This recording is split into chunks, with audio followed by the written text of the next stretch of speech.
be kind, and subscribe.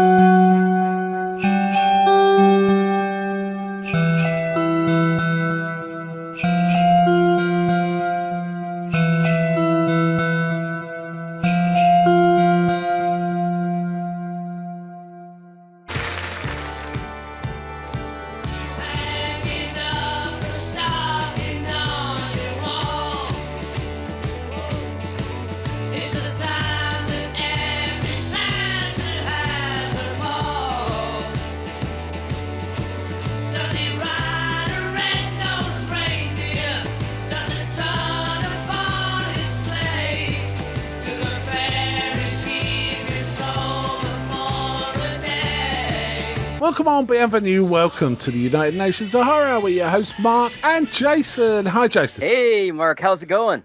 Pretty good, pretty good. So we get into a Christmas episode, which I'm kind of looking forward to. Now if I remember rightly, we talked. I'm trying to remember the ones we covered last year. I know we covered Santa's Sleigh, didn't we? But there was another one. There was definitely another one. Because the one we're covering tonight, we know we haven't covered yet, right? We don't know for sure. Indeed.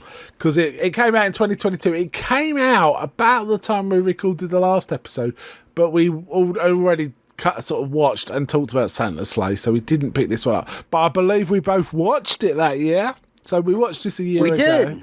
And then we've watched it again pretty much only a few hours ago for both of us. Indeed. And it is Violent Night. Violent Night. Yes. You ain't driving, are you? I steer a little, but the ranger do most of the work. This is my 4th year as a Santa. How about you? I started the whole damn thing. Ho, ho, ho! It's Christmas! We decided that you could have one gift. Early. What is it? That is a direct hotline to Santa Claus himself. I can talk to Santa. All right, revelers. Welcome to your worst Christmas ever. Let's go!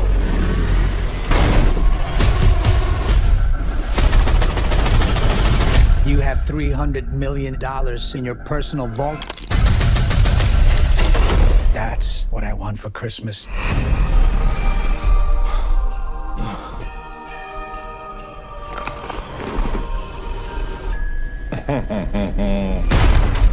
I don't want any trouble, okay? Someone's gonna scooch up that chimney.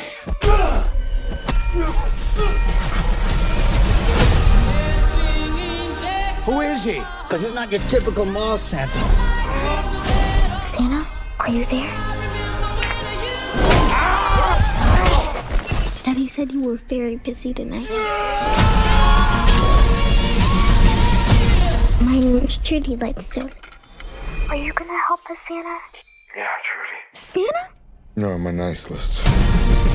Santa Claus is coming to town. Time for some season's beatings.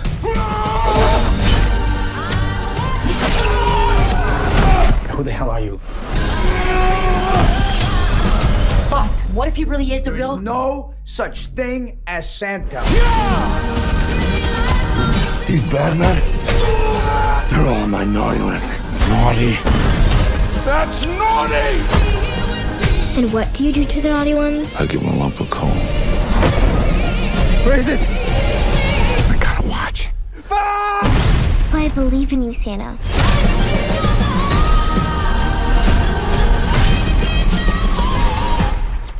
Come on. Which one of you did that? Prancer? So unprofessional. You commented to me, but this is sort of under the hood stuff that you'd forgotten how much you were surprised how much you'd forgotten, and I felt the same. I've got to be honest, I felt the same.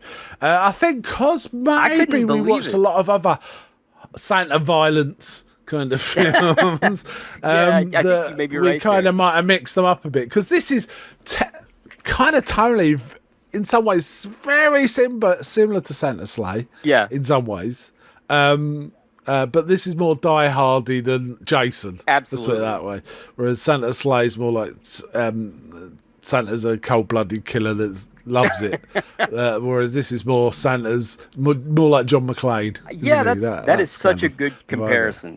I was kind of thinking along the same lines as I was watching it, and I don't know. It leaves an impression on you. I feel like even first watch, but like I was telling you, in the chat, I really think I enjoyed it even more this second watch.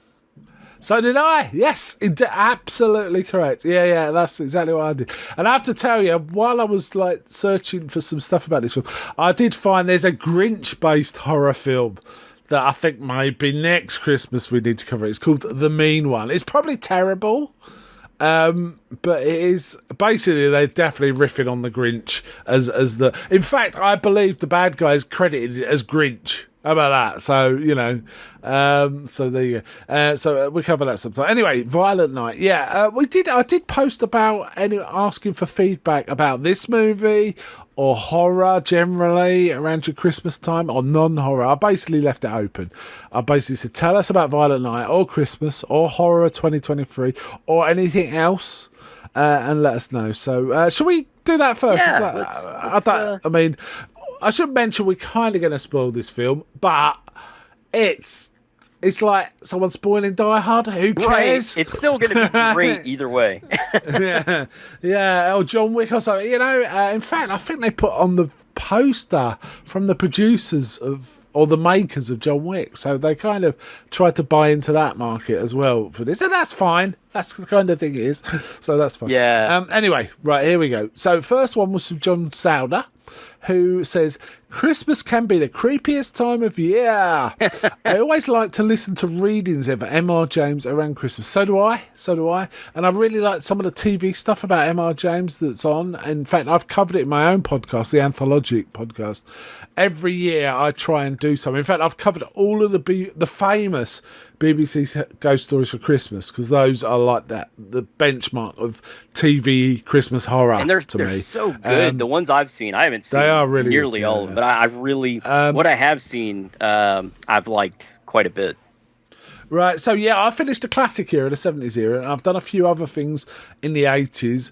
I have to tell you, this year I'm going to be doing a series from 2000 where Christopher Lee reads M.R. James. I have actually seen that. There's 4 episodes of that. That's very good. Oh, okay. Very good. It's on YouTube. It is. So anyone can watch it. Yes. So I will be covering those in the next few weeks on my own podcast. The good, the bad, and the odd. At that point, I'll be... the good, the bad, and the odd. But specifically anthologic. Yes. Within that. And after that, next year, I'll be starting the more recent M.R. James adaptations that really have been spearheaded by Mark Gatiss. He's heavily involved in that. So that's kind of cool. Anyway, sorry, I kind of got to John Sounder. Oh, no, that's what we do on there. And he said... I like to listen to readings of M.R. James around Christmas. There is a podcast called A Podcast to the Curious that is dedicated not only to the work of James, but they review ghost stories that have either influenced the man's work or have been influenced by him directly. Since I'm currently reviewing episodes of Tales from the Dark Side, there's a Christmas episode called Seasons of Belief, written by Michael McDowell and Michael Bishop. That's a lot of fun. You know what, John? I may cherry pick that one out and just give it a watch, not from any podcasting, just for my own pleasure, because I quite like Tales from the Dark Side. I do too. The very few I've seen, I think it's quite a solid series, and fairly adult as well, if I remember rightly. And he also says, I also think the 1920s Phantom Carriage is one of the few horror films that takes place on New Year's Eve. Unless I'm forgetting something, which I'm sure I am. I'm trying to think, written horror stories based on New Year's Eve. Can't think of any. Yeah, I can't either. I mean, the go-to, obviously, I know M.R. James is the go-to, but the other one clearly is A Christmas Carol. Yeah. Those are the two giants. Classics. That story and the work of M.R. James are the two giants of Christmas horror, right? Oh, no doubt.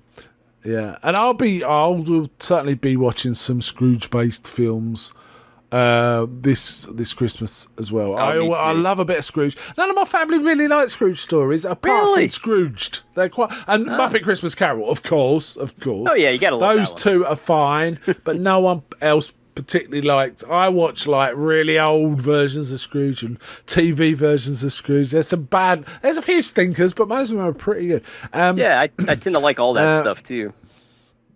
Yeah, and John then reposts a second note after that one. Also, I just wanted to add, if anyone likes audio dramas, the BBC had a series called Fear on 4 that was fantastic. The episode The Snowman Killing by J.C.W. Brooke is one of the best winter-themed horror stories I've listened to. Great performances with a surprising twist towards the end. It's pretty easy to find if you want to seek it out. So, just to repeat, that's BBC Fear on 4, The Snowman Killing. Thank you, John. That's very kind of you to sort of make that note. I'll look forward to that this holiday season. Yeah. And our next poster was Lucas Dickinson. And he said, I'm a big fan of Christmas and all kinds of Christmas movies. Even the cheesy-ass Hallmark flicks are dumb fun. Oh, yes. Really? I've done a few of those in my time, too. They are pretty bad. I have to say. I see a lot of Facebook posts about them, and I'm kind of intrigued just to try it. But I did see a joke that made me laugh the other day. Someone posted a cartoon saying, like, in a scientist lab, and it says, "Quick, we've nearly made a breakthrough. Hallmark have nearly developed a second story to base movies on," which made me laugh. That's great. Yeah. So, Violet Night is the movie I loved. Lucas goes on. It was a whole lot of crazy, bloody and violent fun.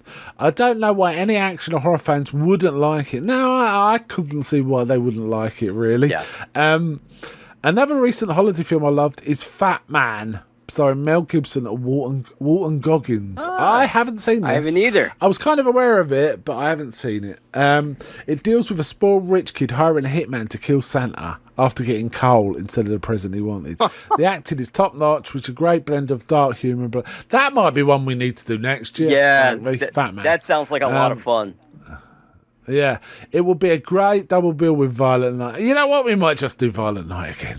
Who knows? We might. Right. Happy holidays to everyone in the UNH verse. Thank you very much, Lucas. Yeah, happy holidays to you. Yeah, interesting. Fat Man. I'll have to have a look for that. Our next post was Kevin Matthews. Before we go on, though, as Lucas mentioned it, what would you say your favourite Christmas movie or movies are? Oh, my goodness. What do you go to? I go to Home Alone 1 and 2 a lot, which not horror, but I grew up with those films, and they're just like comfort food pretty much. I go back to them quite a bit. Actually, there's someone on YouTube that has like put blood in to all the scenes where, the bad guys are getting knocked around. It's pretty great. It's a bit like watching Violent Night. It is actually, yeah, quite a bit. How about I have to say my favourite. Well, my favourite varies, but I'll tell you what, the film I watch almost every year, every Christmas, is The Grinch, the Jim Carrey. Oh, that's Grinch. A great one. I just think it's so rewatchable. It is. It's so packed with stuff, and none of it gets tiresome.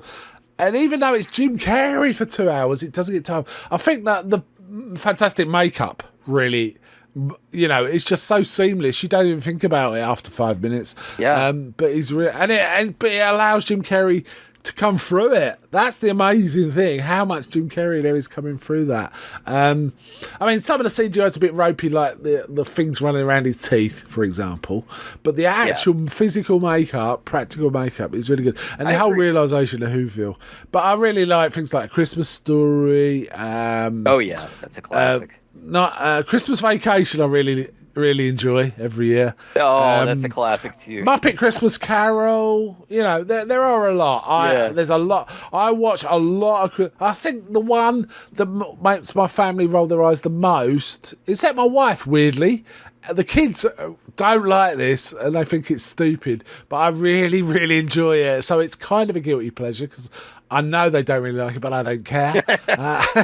So I visit that. I'll watch it on my own. It's Jingle All the Way, Arnie's Christmas movie, the comedy Christmas movie. Yeah. I just really like it. It's just so nuts. I like Sinbad's it too. in it, and Sinbad. I don't see Sinbad in much, and I really like him, and I like him in this movie. But yeah, there's lots of Christmas TV I like. I really like the Christmas specials of like Ghosts, and my favourite Christmas thing is probably Blackadder's Christmas Carol which is just hilarious. Oh, I haven't seen that it's one. Him doing. Oh man, it's Blackadder doing Scrooge, basically. I need to watch that. In fact, I'm going to make a note of that now. Yeah, but basically it's reversed because this Blackadder in the Victorian times is actually a nice person, but everyone's exploiting him and, you know, taking advantage of his niceness. But when the ghost of Christmas Past, he says, "Oh no, I'll come to the wrong house. You're fine. You don't need any." And he says, "Well, I'd like to see my ancestors." So he starts showing him what his ancestors were like. They're all, they're all terrible people, but they get on in life. So, it's kind of a reverse Scrooge. It's very funny. That's awesome. Yeah, I gotta check that out.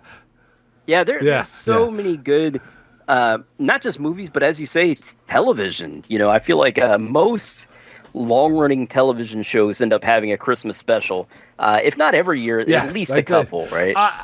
Yeah, and the ones there's some. The worst one I ever saw was the Christmas special of Alf. That was horrible. I don't know if you've ever memories of that. But yeah, it's so depressing. There's a dying little girl, and there's lonely people. Yeah. And there's like no laughs in it, and it's Alf, right? Alf's funny. Even as a kid, it doesn't make it was depressing.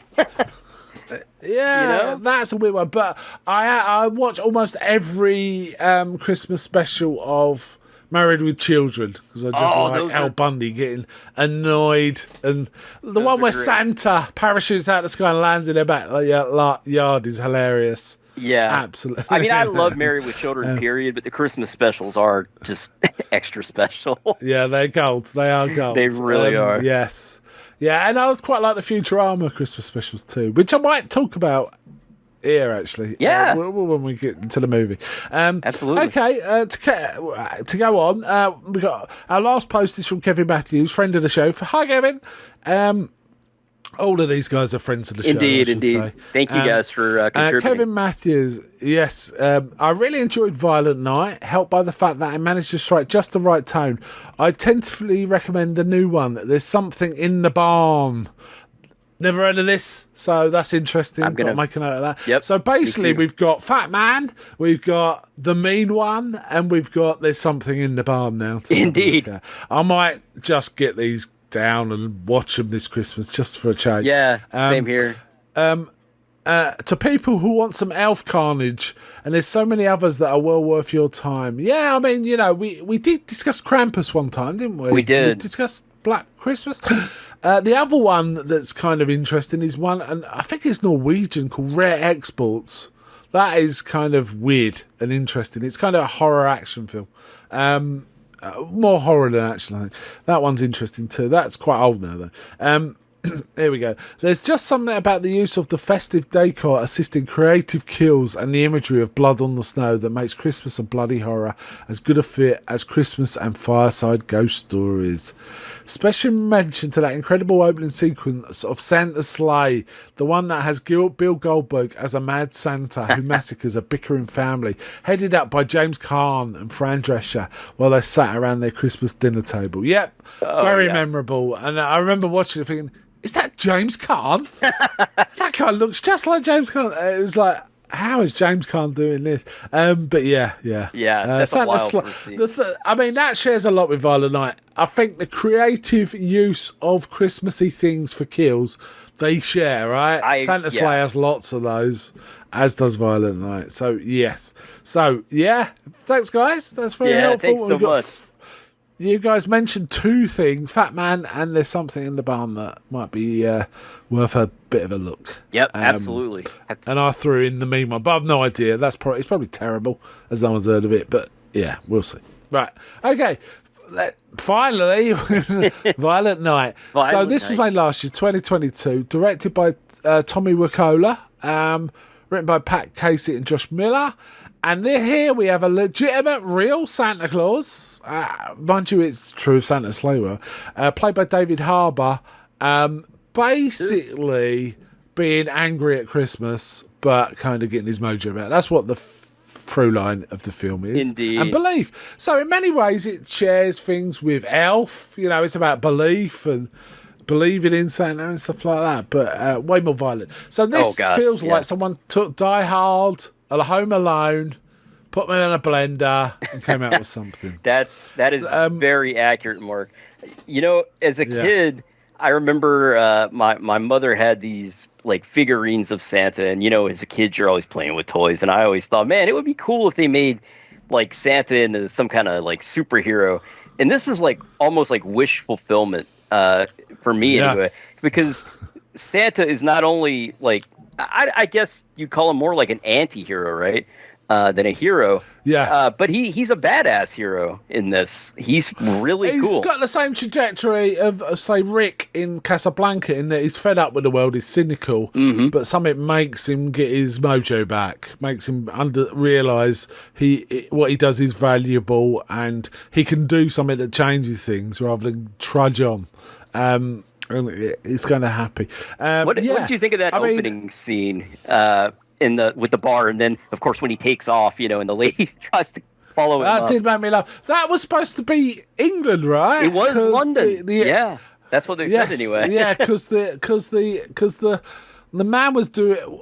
I believe the man was an American actor trying to do an English accent, because it was one of those accents that he sounds English or British, but I've no idea where he's from. Yeah, it's like, and I'm reasonably good at. Whereas the woman was London for sure. Yeah, it's but like I when couldn't place that guy's.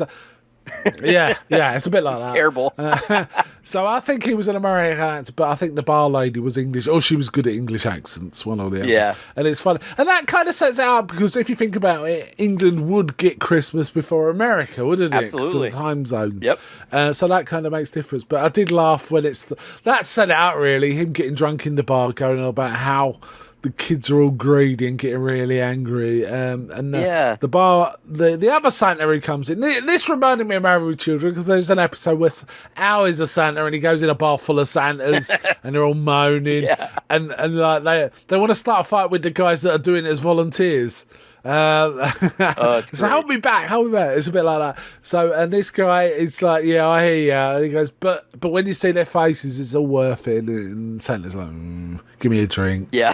And the bar lady says, would you like another drink? And he goes, well, I'm still vertical, so yes, I would like another drink. And anyway, he then staggers out of the bar and she says, that's the way to the roof.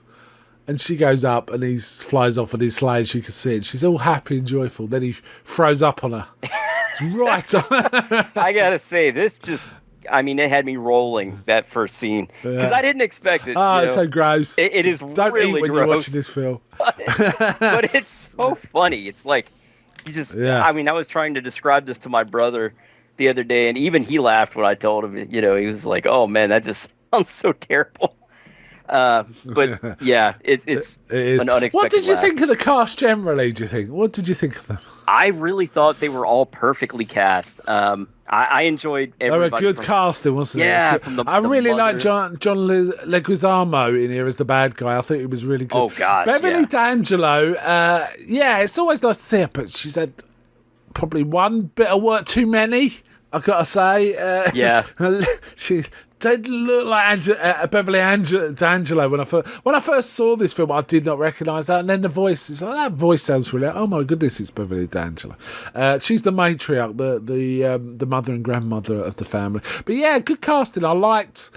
I like the families. I like the little girl. I did too. I thought she did a great playing job. Trudy. I'm wondering. Just looking. I don't know. I've never seen her in anything else, but she's very charming. Yeah, and David Harbour was the highlight though. Really. No doubt about it. Excellent, wasn't he? We know him as the sheriff from Stranger Things. Exactly. And he's also played Hellboy, isn't he?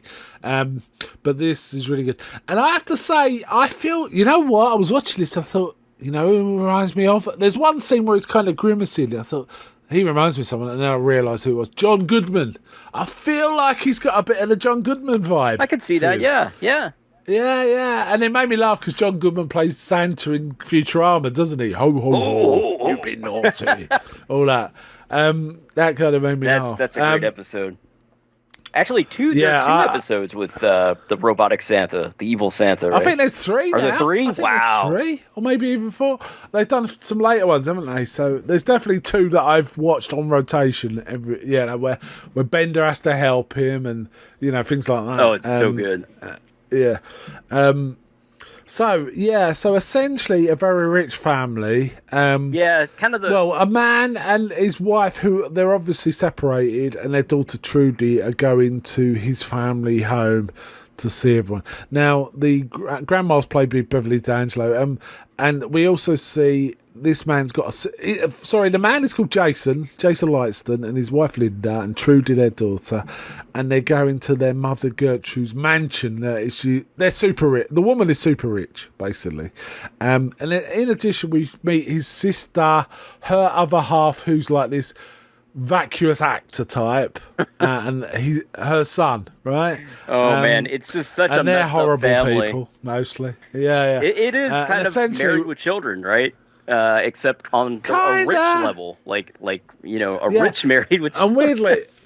And weirdly, when I was watching it, it reminded me of the horrible family that's the centre of the new Netflix series, The Fall of the House of Usher. It kind of felt like the same vibe.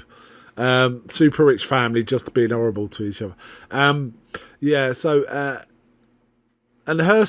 made me laugh because Trudy is named after Gertrude, his mother, but their son is Bert, but that's short for Bertrude. Yeah, I got At one point, the mother says, "Well, some of us are lucky enough to have a girl," and the boy's like, "I'm in the room. I'm here, right here with you, mum." And so that kind of. I like the stunt guy she's dating too. He's just he's Mr. Kung Fu. Like, it reminds me of Johnny Cage from Mortal Kombat. He's like his name's Morgan Steele, which is so 80s action stuff.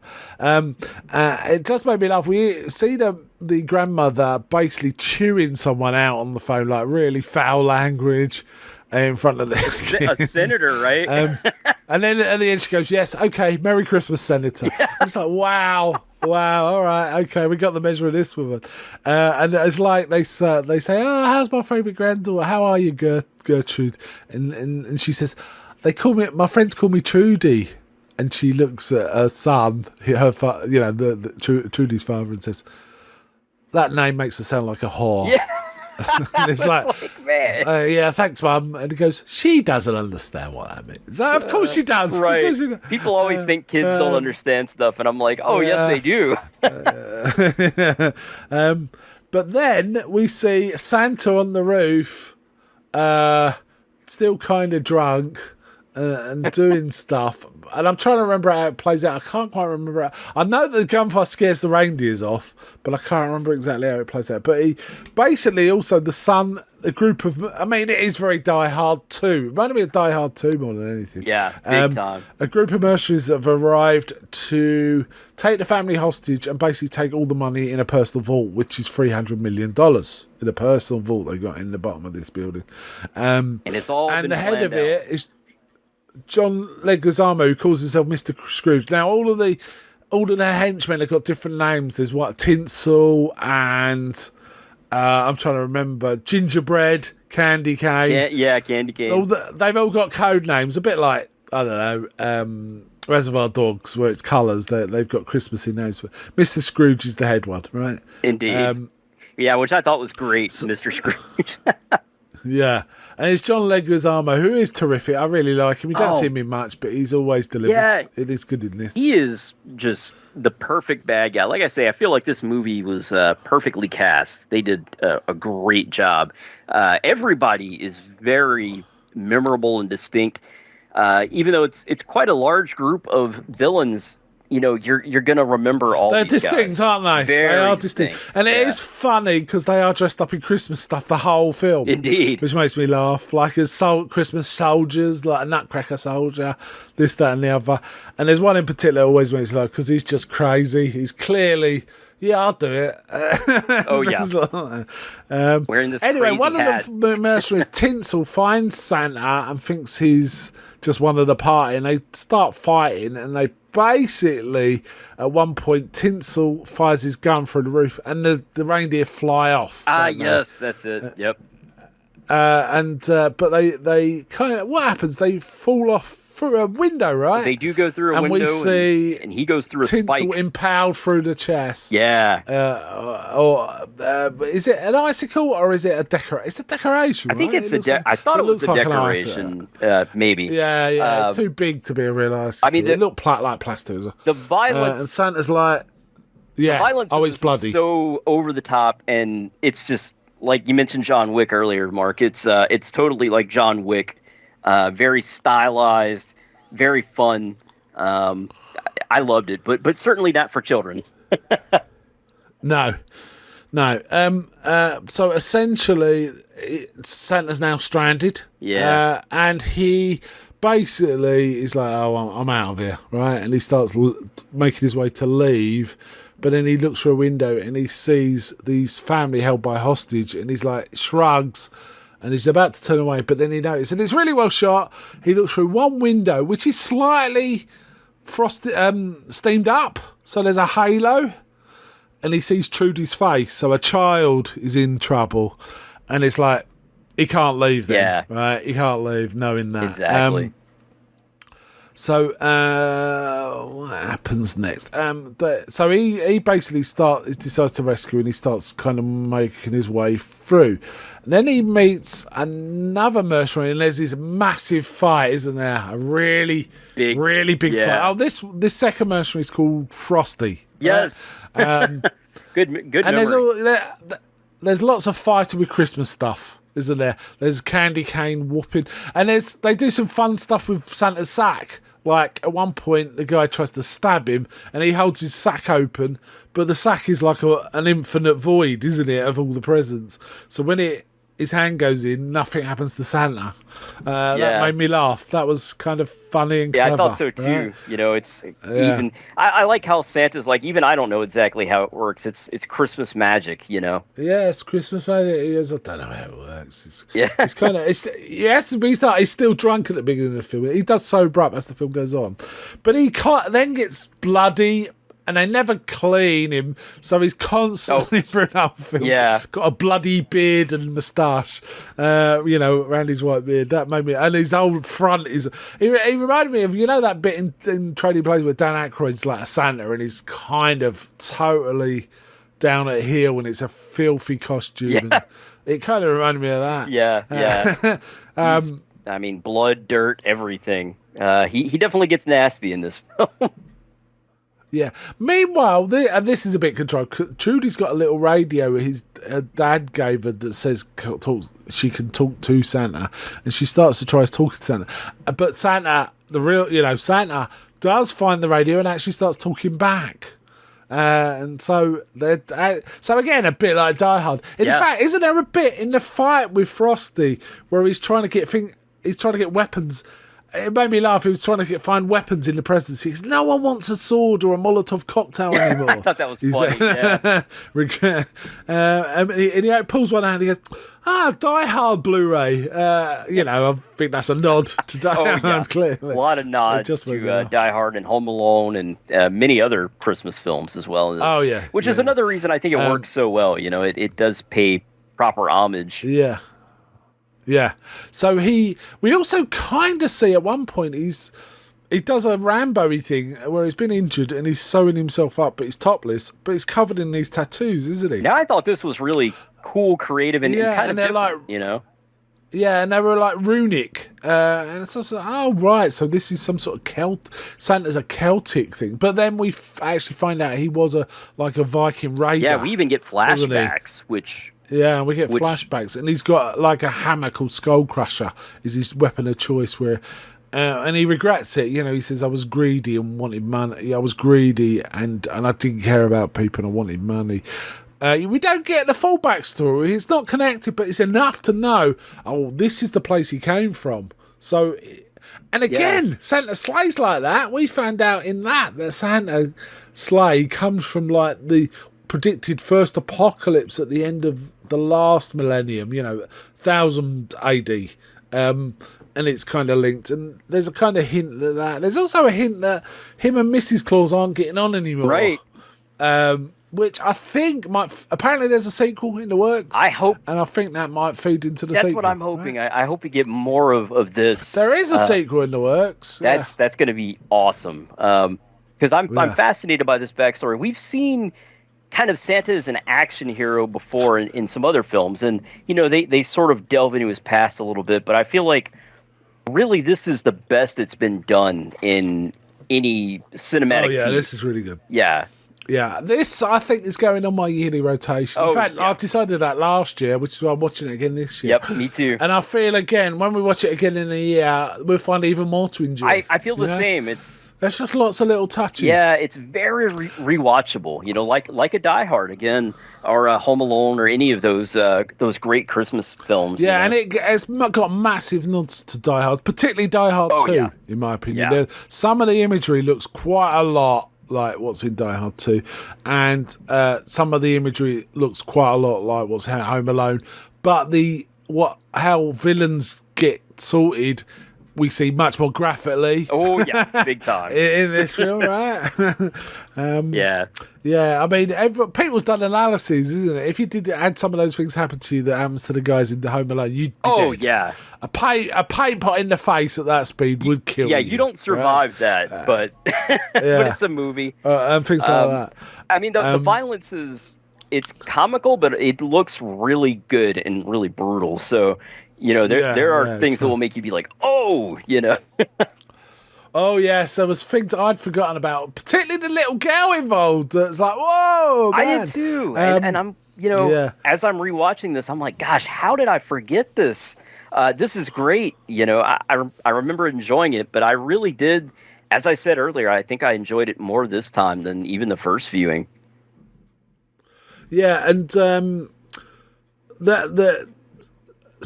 Scrooge is a bit annoyed. Oh yeah, first the mother says you don't know, the grandma says you don't know who you're messing with, kind of thing, and Mr. Scrooge says, oh yeah, and he starts telling her what to expect, whether the killer crew or whatever it is are going to be coming. We know all about this. There's nothing we don't know. We know about the vault. We know this. We know that. He goes, and she said, well, first thing he said, do you know who you're messing with? He goes, do I know? I was planning this for 3 years. I do know. Yes. And there's stuff like well that. prepared, prepared from the inside too. It's their own people, turning against them essentially, against the family. Well, the crew, the military crew, are in on it, right, when they turn up. And then they kill all the other guards that are the few that don't know. Oh yeah, they just kill everyone. They kill everyone. Basically, Mr. Scrooge says, right, tell us who this guy is. Who is this guy? And they're saying, well, we don't know, because they don't know who he is. But Trudy insists it's actually Santa. And she runs off and gets away, and I think the villainess called Candy Cane says, I'll go find her. Don't worry. Indeed. But she then starts talking to Santa on the radio. She's hiding in the loft. And she's talking to Santa, and he starts telling her about some of his backstory. He says, I used to be about, I used to be this but now I'm not. I'm Santa, and things like that. So it kind of does a suggestion that the mantle of Santa gets handed on, which is the premise of Santa Claus, Indeed. isn't it? That's the premise of Santa Claus. The Santa Claus, that movie. Yeah, the first one's good, and then they do about 50 sequels too many.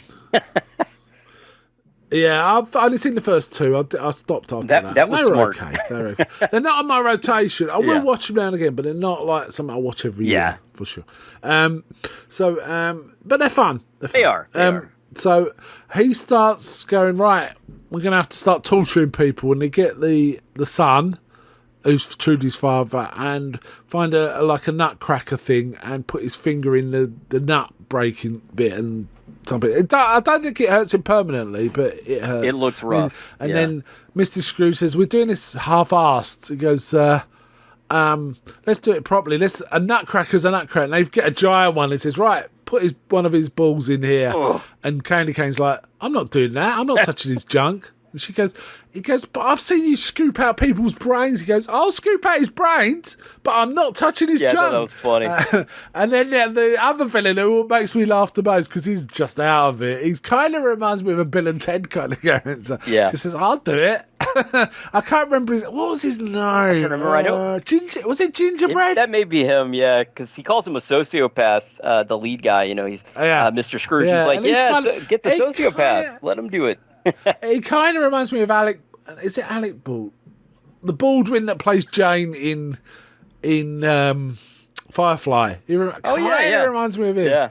He was my favourite villain. I think henchman. Anyway, favourite henchman. He just made me laugh. Though I think Candy Cane was really good too. She made me laugh. All very distinct. I'm not touching his junk. She just made me laugh. It made me laugh too. I was like, this is great. They're just going to argue over this of everything. But hey, you can't blame them, Yeah. Now, so they get Trudy, and she says, "I know who he is." And like Mrs. Scrooge, like, who is he? Because he's Santa.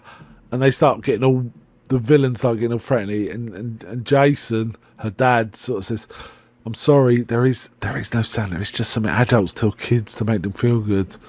And Trudy's like, "There is," and then that's where she runs off, and then she starts talking to him, and essentially Santa's kind of gets caught by Scrooge.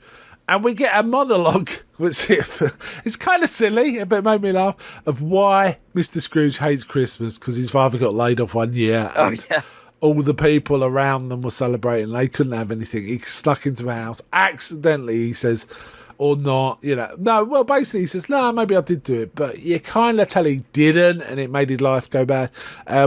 He ran into an old guy who was going for a pee while he was broken into a house, and the old guy fell down the stairs and killed himself. Got killed from the fall, and then he went down the river based on that crime, and it's wrecked his life. And he hates Christmas. That's why he hates Christmas.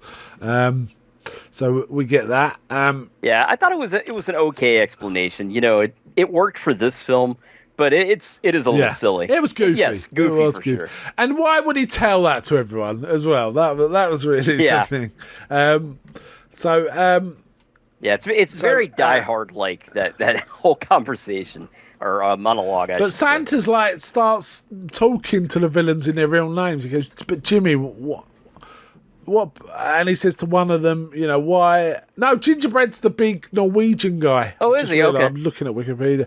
Gingerbread. He says, "Yeah, I got you the bikes. Remember that? You wrote me 50 letters." And then he says to the girl, "Yeah, well, you didn't get anything because you made your brother eat worms." Yep. So they're looking at each other like, "Is he really Santa?" But then he kind of rocks the chair, so his head's pointing towards the chimney, and he magically gets sucked up the chimney and gets away, right? So he's now on the roof. And they're saying, "What happened there?" He says, "I just saw him get sucked up." He said he must have had some sort of pulley system. Yeah. We didn't see it. Or something like they don't want to believe. No, they don't want to believe. But he's on the roof. But meanwhile, the kill squad is on the way.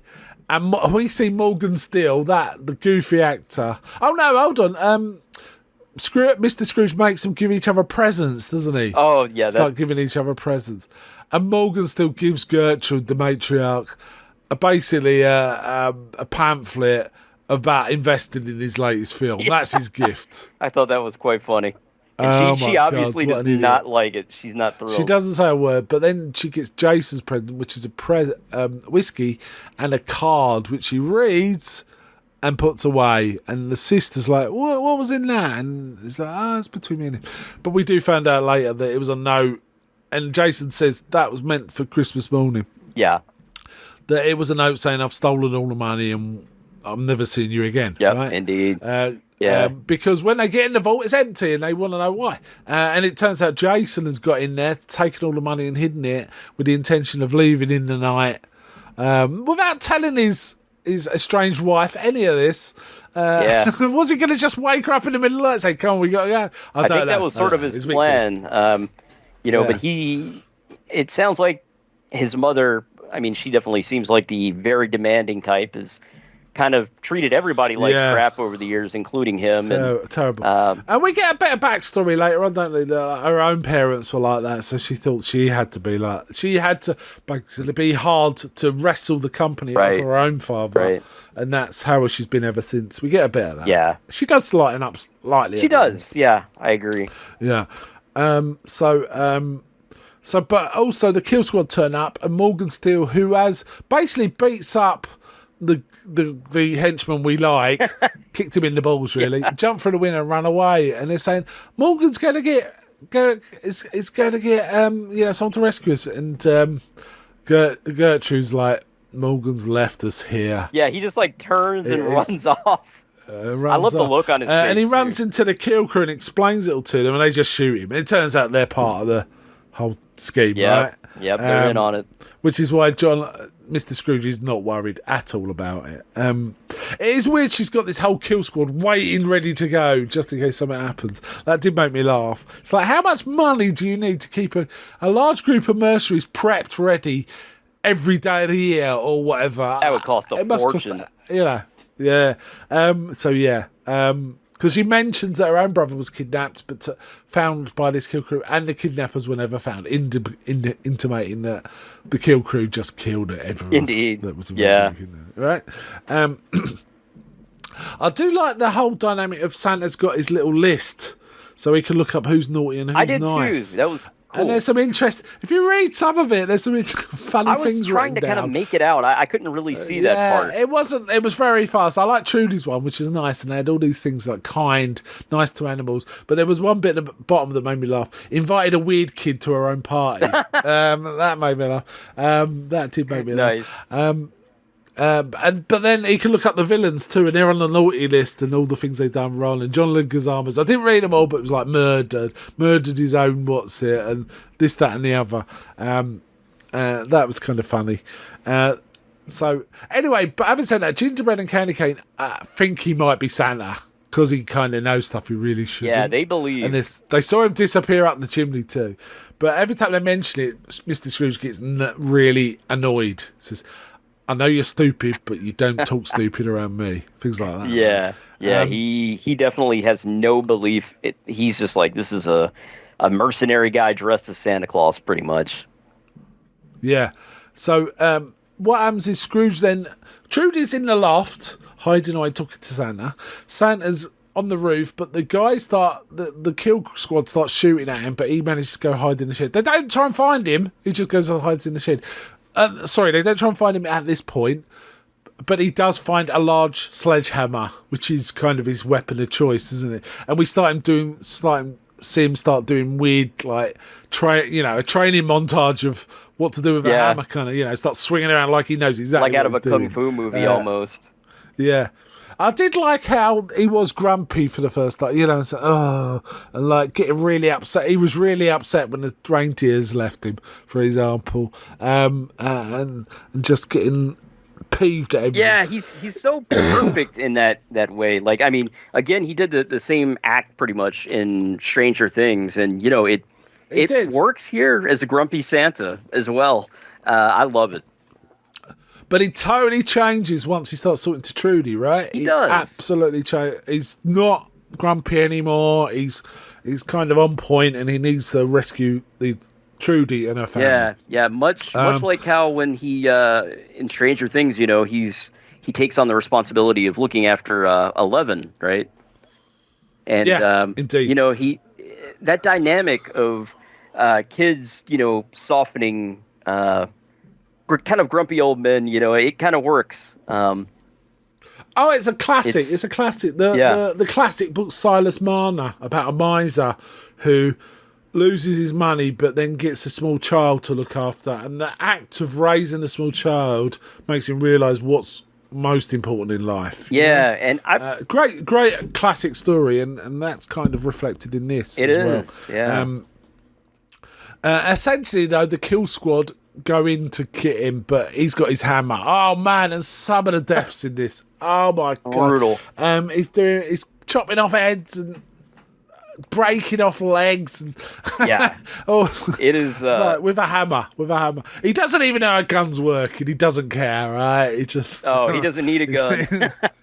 No, he's just got his hammer, so he's happy. Santa's kung fu is very strong in this. Yes, it is. Now, Mr. Scrooge quite wisely works out, okay, if Gertrude had told anyone about the money, she would not tell anyone who isn't blood. So he works... Basically, he's about to start shooting people, but the lad, Bertrude, says... But how do you know you're not going to shoot the person who knows where the money is? And he goes, fuck you, family. Yeah, he really hates his family, too.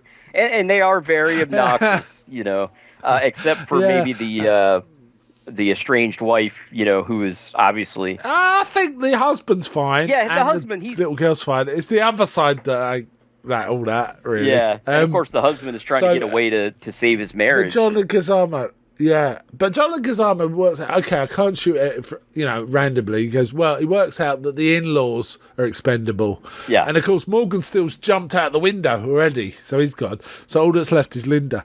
So he's going to shoot Linda, but Jason says, no, I stole the money. It was me. I stole the money. And he explains why. He goes, I'll take you to it. And he starts to lead them out. Yeah. While some of them stay behind. And in fact, who's left behind? Bertrude, his mum, whose name I can't remember, and Jason are left behind. And then once they get to the money, Scrooge is like all happy, and he radios, "Yeah, we got the money. Kill the hostages." And the old one that's left with him is well happy. He goes, "Whoa! Guess what we're gonna do now? I get to kill you. Who should I kill first?" And the sister says, "Kill her. She's a gold digger." Yeah. Oh, yeah, everyone starts turning on each other. They all start saying, kill him! And he's like, wait, hold on, who should I kill? Anyway, they all attack him with pokers, and they manage to get knock the gun out of his hand. And then they basically beat him to death, and then stab him through the chest with a poker. Yeah. Which is like, wow, okay. Yeah. He deserved Good it, scene. fair enough.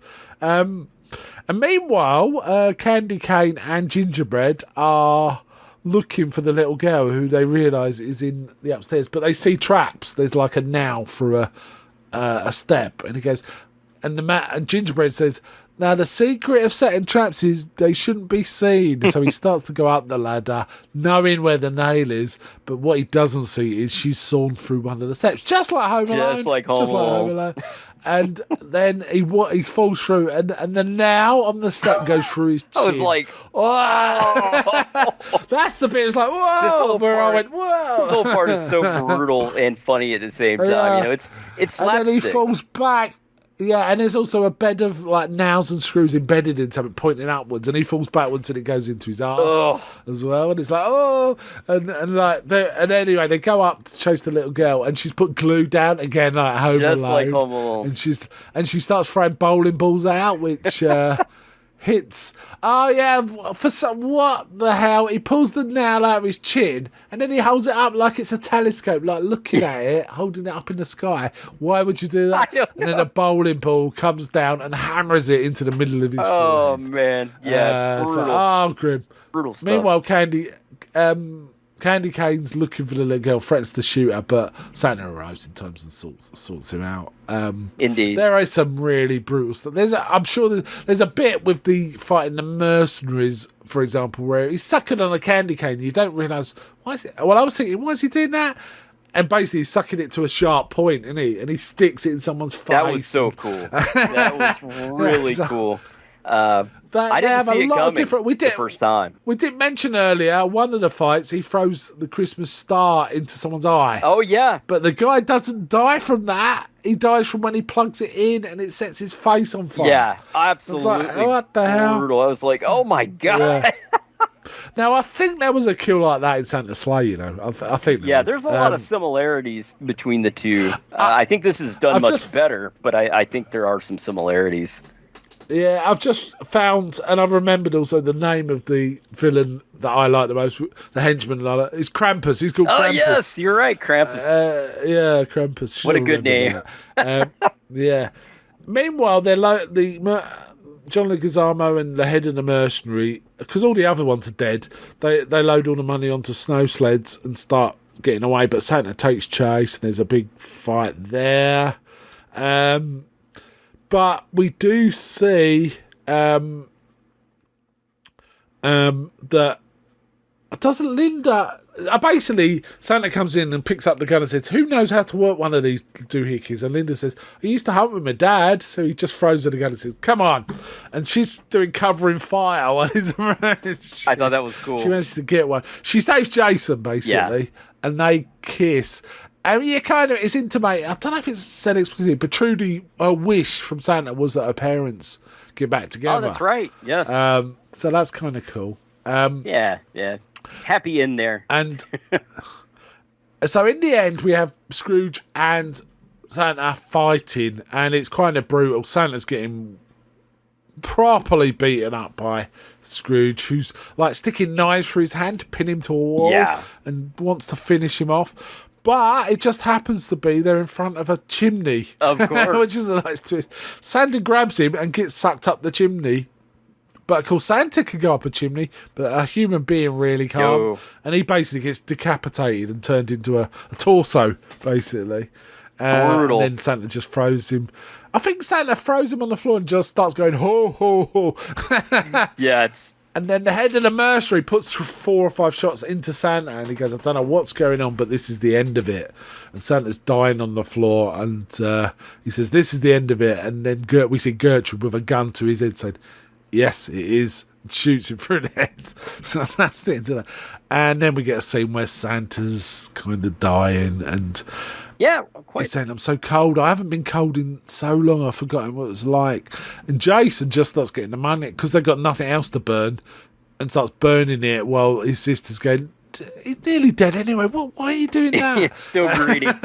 Yeah. And then we see what looks like Santa pass, but Trudy says, I believe in you. And then, so one by one, the rest of the family say, yeah, I believe in you. And even Gertrude says, hell, I believe in you. And you see her kind of turn a bit, so she wipes a tear from her eye. So even she's softened. Quite an emotional scene there, actually. It was really good. It was really... I didn't remember it, and I didn't expect it.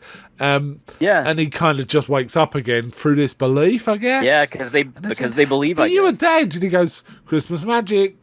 Don't know how it works. What it is. So he's managed to survive all this, and then we see the reindeer turn up, and Santa's like, oh, so now you come back. He gets really mad at them, starts cussing them out. So saying, I should make a stew of you and feed you to the elves. Kicking and then snow. he notices his spare sack. Oh, yeah, I should have mentioned they burnt his sack, didn't they? And he said, no, that's all the dreams of all the children. Yep. He gets really angry about his sack being burnt. But he sees the reindeer have gone and got a spare sack and come back with it. And there's a little note saying, thought you might need this, Mrs. C. From his wife. And he says, oh, I can't stay mad at you guys. To the reindeer. Then he sings goodbye to the family and he flies off and he's going, oh, I've done a Horblitz and all that. He's doing all that. And it ends. And that's it. That's really fun. Really fun. It's, I have to say the title of the film is mentioned in the film because Mr. Scrooge actually sings Silent Night with different lyrics. So he's going, violent night, gory night. Someone... If you don't stay calm, I'll shoot you in the face. Things like that. So, man, what a film. It's a great film, man. I love this one. It rocks. It's not a classic, but it's really fun and really enjoyable and a good Christmas watch if you don't mind a bit of ultra-violence. Oh, yeah. Yeah, it is ultra-violent, no doubt. But I can't really think of a film in recent memory, a Christmas film that I've enjoyed quite as much as this, that's new. They did really good with this one. It was really fun. It didn't get a cinematic release, which surprised me because I think it deserved it. And I've got a feeling some enterprising soul somewhere will be putting this on at the cinema at some point because it looks good. There's no reason it couldn't be on at the cinema. Yeah. And it was really fun and enjoyable. It's not Die Hard levels of classic, but it's... It's riffing on, like I say, the stuff with the little girl is straight out of Home Alone. The stuff with Santa's very Die Hard and Die Hard 2. Yeah. And I think it was just well cast. It all kind of just worked. It all just kind of worked. I really wish it would have gotten a theatrical release, and I don't know the reason. I don't know if they felt like it would be competing against other things and it wouldn't do well, or I'm not sure, but it did deserve one, and I hope for the second film they do manage to get a proper theatrical release. Yeah, I'd go see it. And there's not many films these days I go to the cinema for, but same here. I think I would for this. Yeah. I really like David Harbour as Santa. I think it was great. Oh man, me too. Yeah, and he had, like I say, but for me, there was a touch. There's definitely an everyman quality about David Harbour. There is. But I feel like, as there is with John Goodman, right? And I feel like he had some of that. There was something John Goodman-y about the whole thing. Yeah. So yes. So I've got some notes here about the sequel. It says here they mentioned there was discussions of Mrs. Claus appearing in the sequel, and Charlize Theron has been touted for the roles. But we'll see. We'll see. So it's still in development. There's some disagreement. The director and the writers are disagreeing about the plotting. That's never good. It's not. It doesn't sound good. Hopefully they can get on the same. And they were page. waiting to see how well this did. I mean, I'm sure this did pretty well. So I can see that a sequel might be. Basically, it says here January 2023. It was confirmed a sequel's in the works. So there is something. Yeah, coming. so it's hopefully going to happen. Sounds like it's not in development hell. I should imagine they'll hold it for next Christmas if it's to come out. If it hasn't come out already, I imagine next Christmas will be the release. Yeah, I could see that too. So that'll be fun. Even if it's not. I'm kind of looking forward to watching this again already. I'm probably going to watch it Christmas Eve or something. Depending on what members of the family's about and what they feel like, because this is not everyone's cup of tea. I can see that. My kids will like it. I'm not sure my mother, for example, will like it. This is not something I would show with my mom, and I'm not sure either of my parents would necessarily like it, but it's a lot of fun. Especially if you're a horror fan and an action fan, which I know we both are. Yeah, it's not really horror, but it's gory. Yeah, it's a gory action film. There was one bit where a knife went in someone's leg and Santa wriggled it about, a bit like the Raid. In the Raid, it was like, oh, all sorts of brutal stuff in here. Yeah. So I'm surprised it's a 15. I can't be honest. I thought it would be an 18, but it isn't. It's wow. A 15. Yeah, here it's an R. Oh yeah, you have no, it's a 15 here. Yeah, wow. I am surprised. I mean, but they changed the criteria to 15 drastically around 2000. So much harder edge films started becoming 15s rather than 18s. And I kind of agree because when you're 15, it's fine. I mean, it's, the violence it's violent, but it's slapstick violence. And a lot of it. I mean, it looks really brutal, like Mortal Kombat almost. But yeah, sensibilities about violence kind of have changed somewhat. Which I think is good. I mean, for example, Enter the Dragon, when it came out in the early 70s, it was a hard 18. It was, but now it's probably a 15. It could even be a 12A. Yeah, it was probably a 15. And that's way softer than some of the stuff we're seeing here. But sensibilities have changed somewhat. Which I think is around actiony, cartoonish violence. Anyway. I think it's good. If it's realistic violence, that's different. Exactly. That's the thing. There's a difference, and I think finally people are kind of realizing that. And I mean, I've always been very critical of American rating systems because like if you have like a sex scene, for example. In the past, you would just get an automatic R, but yet you can show tons of people getting shot and killed and decapitated and get a PG-13. Didn't someone work out like one boob is the equivalent of 15 decapitations or something like that? Something weird like that.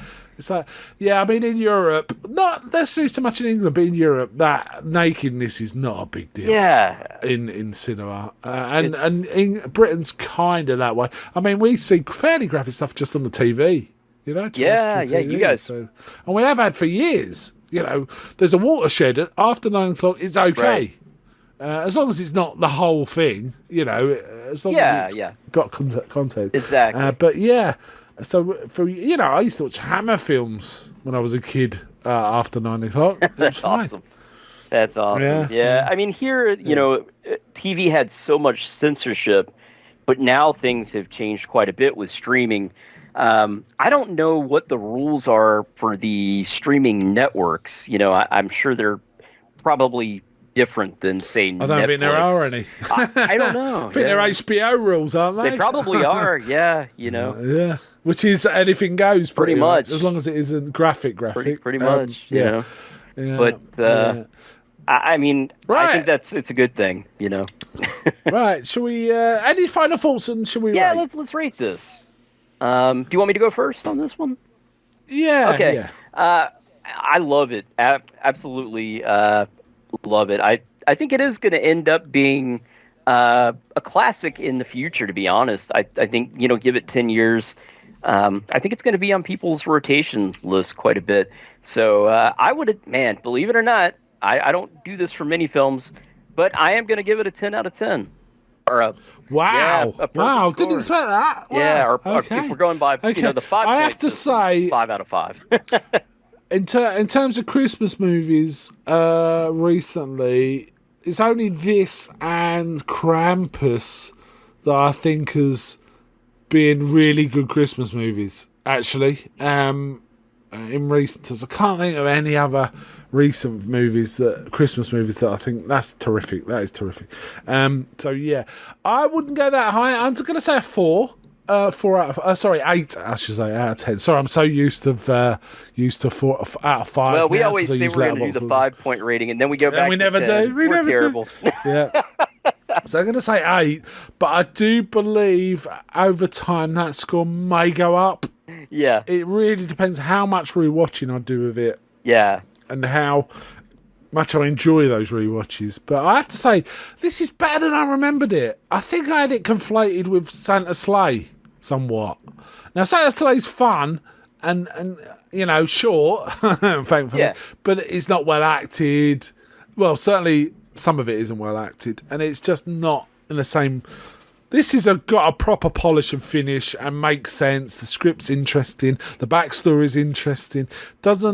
The breaks are, you know, it's not total violence all the time. The breaks help your enjoyment, you know, because if you have the same thing all the time, you get, it doesn't matter how exciting it is, you get bored of excitement. Absolutely. You know, you can get bored of excitement. So this, I think, pitches perfectly. So I'm going to say 8, but I feel a bit mean doing that, I have to say. But I'm going to stick with it. I'm going to say an 8 out of 10, and we'll see. So yeah, I really, really enjoyed this. Violent Night, big recommend for me. Yep. For me too. I'll be interested when we post it. We'll see if we can elicit what other people thought of it as well. I'll be interested. I mean, Kevin Matthews, who left the feedback, really enjoyed it too. So, you know, I think he's probably in similar ballpark to us if he were to score it too. Yeah, really enjoyable. Great use of Christmas props in the violence. Oh yeah, big time. And clever. You know, the use of the sack in the fights made me laugh. I thought at one point he was going to literally put his sack over someone and make them disappear. I wondered about that. That didn't happen. Too. Yeah. But, you know, I could see it happening. But the only really supernatural thing they did, apart from, you know, his naughty and nice list, which was very funny, was going up the chimney. But there was a reason for that, because that's how he won a fight at the end as well, right? He got out of a bad situation and he won the fight. And that was kind of cool. Yeah, exactly. So I'd also look forward to a sequel. Really enjoyed this. Even just got to mention real quick, even the poster, you know, with the candy cane, he's sucking on the candy cane in the poster, which you don't really think anything about until you see the film, you know, and then you're like, okay, yeah. It makes me laugh because in the poster, he never looks that clean.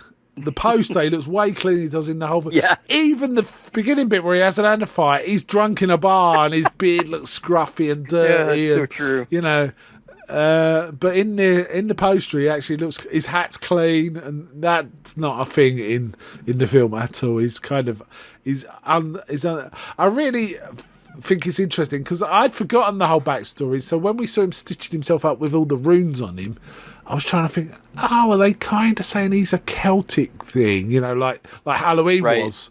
or something like that. And I don't think Santa is that. I think he's coming from another tradition. But it just made me laugh. Is that what it's trying to... Made me think, is that what it's trying to apply? But then we find out he was a Viking who somehow became Santa Claus, right? Yeah. And it might be we find out more of that in the sequel, right? That's something right to sort of work through. Yeah. Presumably he was handed it by the previous Santa or something. Yeah, I do hope they go into it, and I hope it's done well. I mean, of course, we always hope that, right? You I don't mind it. I'm happy with this being a mystery, to be honest. Yeah, I'm happy if they don't. It's fine if they don't. I'm happy if they do. Yeah. Yeah, as long as they don't mess it up. Exactly. That's the big thing. And sometimes things are better left as a mystery, So yeah. Indeed.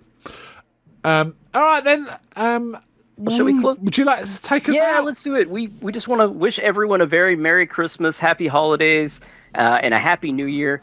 And we're going to be back soon with lots of great content. We've actually already got plans for our next episode. Kind of a what we've been watching, or as we're calling it now, the electric chair. So stay tuned for that. Yeah, we're planning. No definite promises, but we're intending to do an electric chair.